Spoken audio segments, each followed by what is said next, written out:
My name is Elena, and today we're talking about the power of asking why whenever we want to manifest something.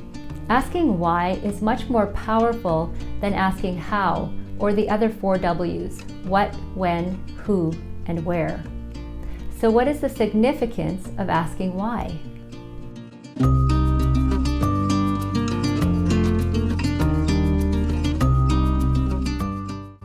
It takes so much effort, and it can feel very overwhelming to try to get what you want when you're asking the wrong questions.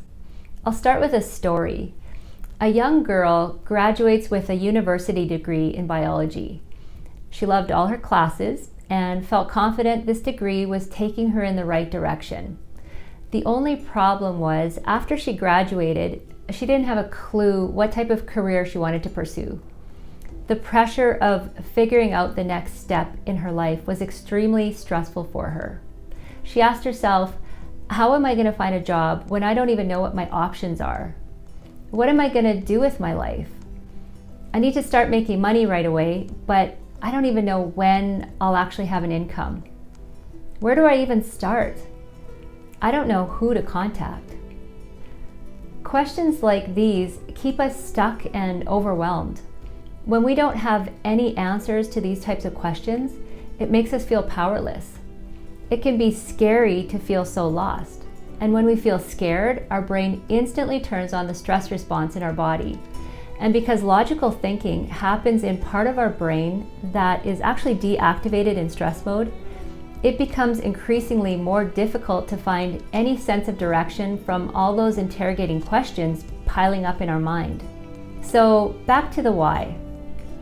The answers to the why don't actually provide a result, but rather it provides the emotional component of what we're asking for. It points out our cause, our purpose, or our belief. This why holds us in the momentum of our desires. If you haven't seen my video on manifesting your desires using your feelings, you can click on the link above or in the description box below. I explain how we attract our experiences from a vibrational frequency, meaning the universe always interprets what we are asking for through our feelings. Without fail, we receive a matching experience from our dominant feeling on any subject. And since our beliefs cause us to feel a certain way, it's worth the effort to uncover the limiting beliefs, because it's those beliefs that hold us apart from what we want in life. It's important to know that the reason we desire anything is that we believe it will make us feel good when we get it. But if you want to accelerate your desire showing up, you can embody the feeling that you're hoping you'll get from what you want before it even manifests. Essentially, since we get to choose to feel however we want, it makes sense to jump straight into feeling good even before our desire has arrived. If you want a new car, for example, but you don't have the money to buy one and you can't figure out how to get it, you can easily get stuck in lack mentality, feeling frustrated, desperate, and doubtful. If this is how you feel about your chances of getting a new car, you're really slowing down the momentum of manifesting one into your reality. And as I said, the universe always responds to our feelings. So even though you're asking for a new car with your words, if you're frustrated because you can't afford one, that frustration is creating a momentum of resistance, which just keeps the car from showing up. It's far more effective to ask yourself why you want a new car. All the reasons that you come up with will elicit a good feeling while you're tuned into the energy of your dream car, which in turn holds you in the momentum of being a vibrational match to that vehicle. The idea is to practice feeling good before it even shows up in your reality. So our job is to figure out the why. All the other questions can be left to the manager in the sky to answer for us. As we align with our higher self by getting into that good feeling space from our why, we then have access to the answers to all the other questions that previously kept us overwhelmed. Our job is to follow the inspired action because our higher self is always guiding us to our best life. And we only have access to our inner guidance when we're aligned with our true self and not stressed out. This is how we create our own reality. The direction of our life is always in response to our feelings. So to recap, when I'm feeling frustrated and overwhelmed, I can take a moment to ask myself which subconscious question in my mind is tripping me up. The how, or the what, or when, who, or where. The discomfort I'm feeling is the evidence that I'm trying to find an answer that is not my job to find. So I can turn it into a why. Then my focus feels more personal to me and my situation and meets my own needs and desires. The answers to my why feel like comfort and curiosity and excitement and opportunity and expansion and satisfaction and love and joy. In our previous example, now that she's graduated from university, she can tap into her inner guidance by asking herself why, instead of trying to figure out all those other daunting questions.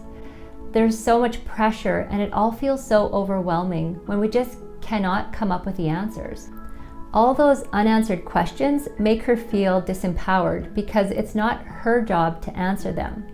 Those answers are already lined up by universal energy, which she has quicker access to as she gets more clear on how she wants to feel in her new career path. She can begin questioning, why do I want to find a job that is in line with my degree? Although the answers might be obvious, energy flows where attention goes.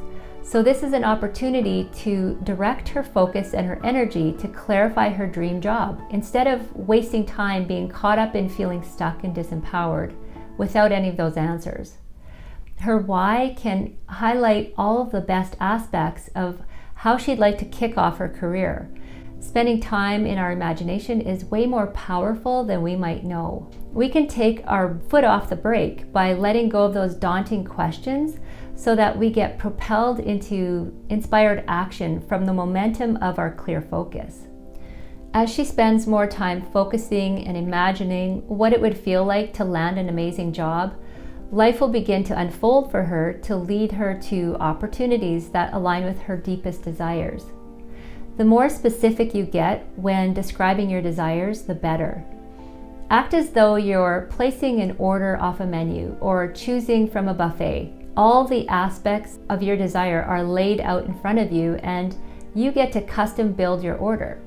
For example, she might want a job that is fulfilling, where she feels valued by sharing her gifts and strengths, with a short commute to work, with a 6-figure income, and all kinds of perks and bonuses while being supported by coworkers who enjoy and appreciate working with her. This is the first step of taking her foot off the brake. What's more productive? Wasting time feeling stressed and shut down because we can't answer any of those overwhelming questions, or creating some momentum to get pointed in the direction of what we desire? The whole universe is ready for your description of what you'd like. And the key is to spend time imagining what it will feel like to get what you want. When you co-create with the manager in the sky, life feels easy. It feels like you're in the flow and it's abundant and completely satisfying. You really can be, do, or have whatever you'd like. You just need to be a vibrational match to it. You got this. Thanks for watching and continue to stay true to yourself.